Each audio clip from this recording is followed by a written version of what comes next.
เลยโ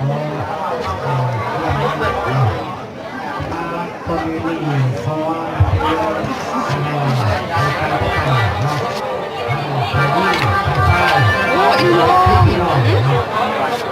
มีทุกกับปริมัดนี่ไหม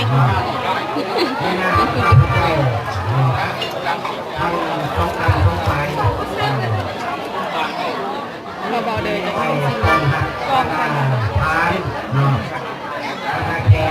ที่มาจากป่าไก่ป่าไก่มาจากก่อนในประเด็นที่นี้เลยพระราชกองอะไรที่ก็ดี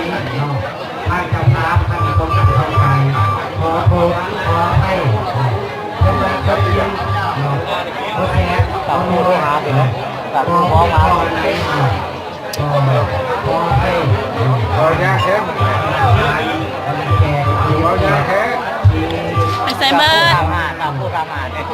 ในวันนี้ก็หัวห้า